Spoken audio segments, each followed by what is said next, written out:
এবার বাংলাদেশ জাতীয় দলে ডাক পেলেন আপন দুই ভাই। বড় ভাই সাদউদ্দিন দেশের ফুটবলের পরিচিত মুখ, তবে এবার বড় ভাইকে ছাপিয়ে স্পটলাইট ছোট ভাইয়ের দিকে।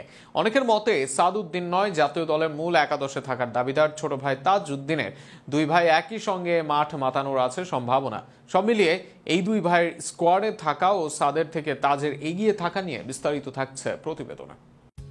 বাংলাদেশ ফুটবলের আইকনিক মোমেন্ট, সাদউদ্দিন থাকবেন সামনের কাতারে। সল্ট লেকে তার ভারতের বিপক্ষে হেডে গোল বাংলাদেশ ফুটবলের অন্যতম গুরুত্বপূর্ণ মুহূর্ত হয়ে থাকবে।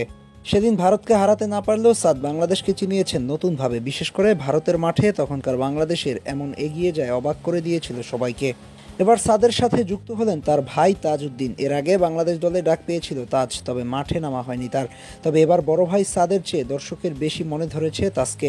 সিঙ্গাপুরের বিপক্ষে একাদশে তাজকেই চান অধিকাংশ ফুটবল প্রেমী। প্রিমিয়ার লিগে সাদউদ্দিন বসুন্ধরা কিংসের হয়ে খেললেও তাজউদ্দিন খেলেন রহমতগঞ্জ মুসলিম ফুটবল ক্লাবের হয়ে। এই মৌসুমে দারুণ পারফরমেন্স করেছে রহমতগঞ্জ। আসরে একটা ফাইনালও খেলেনি দলটি, সেখানে বসুন্ধরা কিংসকে অনেকটা রুখে দেয় তারা। বিতর্কিত সেই ম্যাচে 2-1 ব্যবধানে হারলেও সবার নজর কাড়েন দলটি। আর রহমতগঞ্জের হয়ে নিজেকে মেলে ধরেন তাজ। প্রিমিয়ার লিগের এই মৌসুমে তাজের পরিসংখ্যান বেশ উজ্জ্বল। রাইট ব্যাক পজিশন থেকে 18 ম্যাচে 10 গোল অ্যাসিস্ট করেন তাজ। গোল ও অ্যাসিস্ট করেন সমান তালে মোট। 1509 মিনিট খেলেন তাজ, আর সেখানে 4 গোলের সাথে করেন 6 অ্যাসিস্ট। নিয়মিত দলের অংশ ছিলেন তাজ। লিগে 18 ম্যাচের সবগুলো খেলেছেন মূল একাদশে। আক্রমণ ও ডিফেন্স সবখানেই সমান নৈপুণ্য তাজের। ডিফেন্সে বল আদায় করলেও তেমন ফাউল করেন না তাজ। 18 ম্যাচে মাত্র 1 হলুদ কার্ড, যেন সেটাই প্রমাণ করে ট্যাকেলে কতটা নিখুঁত তাজ। অপরদিকে সেখানে তাজের থেকে বেশ পিছিয়ে সাদ। আক্রমণ ভাগে কিছুটা ভালো সাদ, কিন্তু পরিসংখ্যানে তাজের থেকে বেশ পিছিয়ে আছেন তিনি। আর ডিফেন্সিভলি বেশ ভালোই দুর্বল সাদ। জাতীয় দলের হয়ে নানা ম্যাচে ডিফেন্সে সাদের দুর্বলতা প্রকাশ পেয়েছে। একই সাথে পেনাল্টি উপহার দিয়েছেন নানা ম্যাচে, কার্ড হজমের হার বেশি। শেষ ম্যাচে রেলিগেশনে থাকা ঢাকা ওয়ান্ডার্সের বিপক্ষে বসুন্ধরা জয় পেলেও হজম করেছে 3 গোল।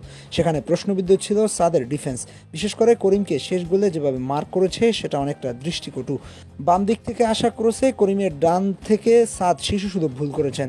সেখানে আক্রমণে এগিয়ে থাকা সিঙ্গাপুরের বিপক্ষে সাদকে নেওয়া হতে পারে বড় ভুল, যে কারণে দুই ভাইয়ের লড়াইয়ে ভোটটা তাজের দিকেই বেশি। জাতীয় দলে এসে তাজ ছাড়িয়ে যাক বড় ভাইকে, এমনটাই প্রত্যাশা সবার।